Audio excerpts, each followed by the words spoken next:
Вітаю, друзі! Х'юстон, у нас проблеми. Так міг би почати свій вечірній ефір Володимир Зеленський, якщо би йому хватало рації та самоіронії. Чому? Ну тому що президента Зеленського спіймали на брехні знову, але тепер в НАТО. Пам'ятаєте його заяву про те, що влучання по енергосистемі в Україні відбулися через те, що наші партнери, європейські партнери, вчасно не проплатили ракети, і ми вчасно їх не отримали. З'ясувалося, що Зеленський брехав. І відповідь відбулася на офіційному рівні. Дефіцит ракет-перехоплювачів для Петріот в ЗСУ у січні 26-го року, який став причиною ураження енергетичної інфраструктури, взагалі ніяк не пов'язаний із затримкою платежів від європейських донорів або з іншими будь-якими фінансовими проблемами, попри заяву Зеленського. Це заявив офіційний чиновник Альянсу, і це говорить про одне. Заява Зеленського – це брехня. Більше того, от така навіть дипломатична, скажімо так, цитата говорить багато про що. Більше того, те, що НАТО вирішило говорити отак відкрито і фактично викрити Зеленського на брехні, говорить про одне.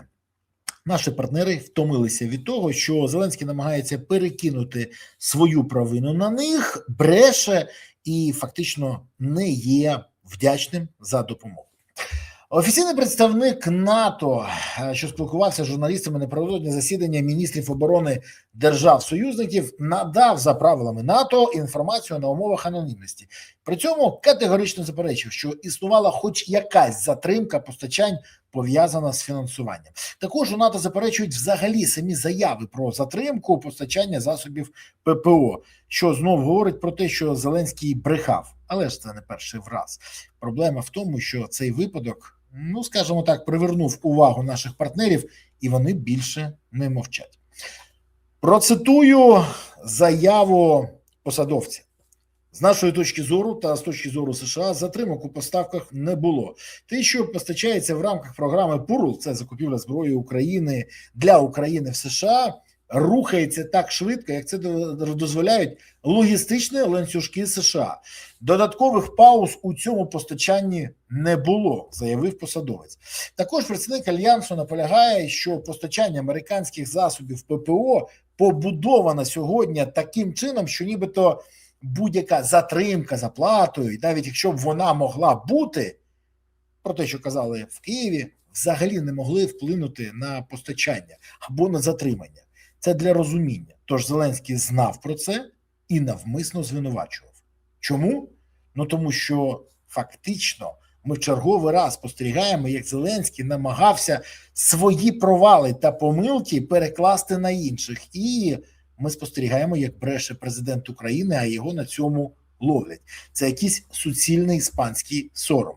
Більше того, що відбулося для тих, хто не розуміє? Після того, як Зеленський пройшовся катком по Європі, звинуватив партнерів, промовчав в бік Трампа, хоча саме партнери купують зброю для України і безкоштовно передають, хоча саме партнери політично підтримують, а не примушують підписувати перемовини, хоча саме партнери надають нам допомогу в 90 мільярдів, а не відрізають від забезпечення, як США, атакував він саме Європу.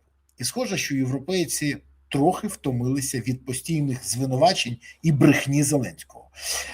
Я поговорив з деякими своїми джерелами в Європі, і вони сказали, що пам'ятаєш, ми тобі казали, що відповідь буде. І я про це розповідав в своїх ефірах. Так от це тільки початок. Далі Зеленському дуже швидко нагадають, що, по-перше, брехати некрасиво, по-друге, партнери не Амазон, і хай вчиться дякувати. Більше того, особисто його підтримують зараз все менше і менше. Майже ніхто. Підтримка йде саме для України. Хоча, давайте відверто казати, Зеленський намагався перекинути відповідальність за те, що сталося, на партнерів. Чому? Ну, тому що саме він і його чиновники, міністри не проводили перемовини ані з Японії, ані з кимось іншим, для того, щоб отримати зброю.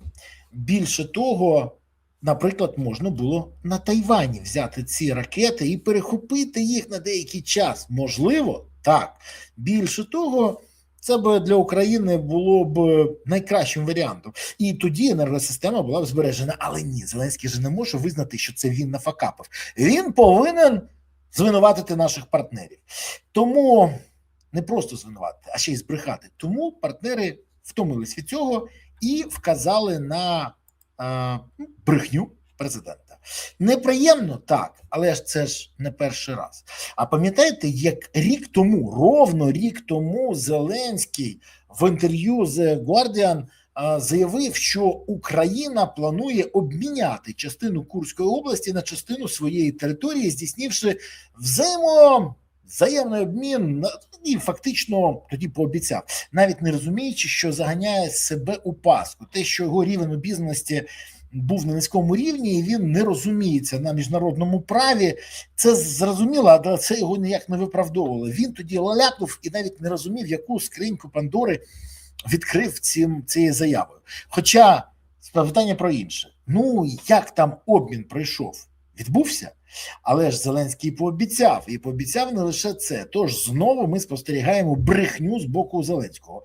Бо колись, ще коли він пропонував заход в Курську область Залужному, то йому сказав, ми можемо зайти.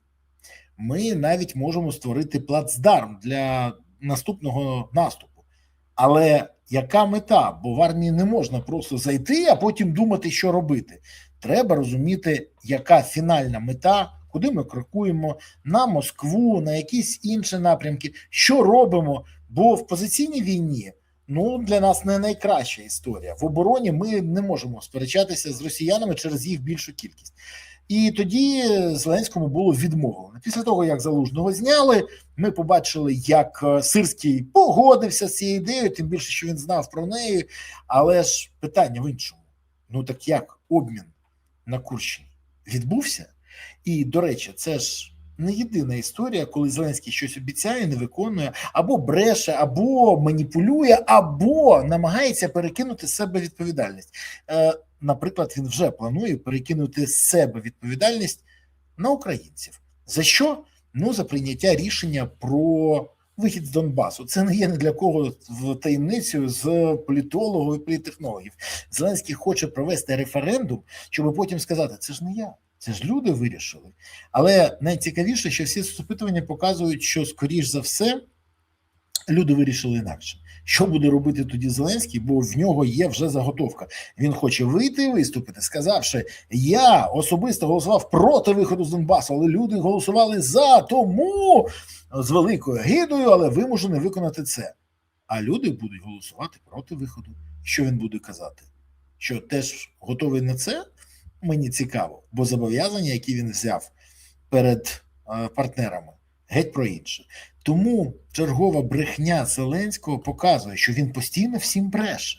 Нам, партнерам, а інколи бреше партнерам в очі. І я не розумію, яка користь від цього. Це якась патологія. Але вона говорить про одне. Довіри до слів Зеленського, особисто коли він каже, що виборів не хоче, чи ще щось, все менше і менше. До речі, про вибори теж чули, що сказали в офісі? Що ми не проти виборів, головне безпека. Тут, до речі, не збрехали. Вони в будь-який момент готові розпочати вибори, бо живуть ними. Але краще б вони жили, думаючи про те, що брехати не треба. Для всіх було краще. Для України в першу чергу. Дякую, що дивилися, дякую, що поставили вподобайку, підписалися, написали щось в коментарях і поширили відео. Але головне, за що хочу вам подякувати, за те, що ви не тільки слідкуєте за каналом і завжди в курсі подій, а за те, що підтримуєте ЗСУ, за те, що донатите на ЗСУ, приєднуєтесь до ЗСУ, допомагаєте ЗСУ.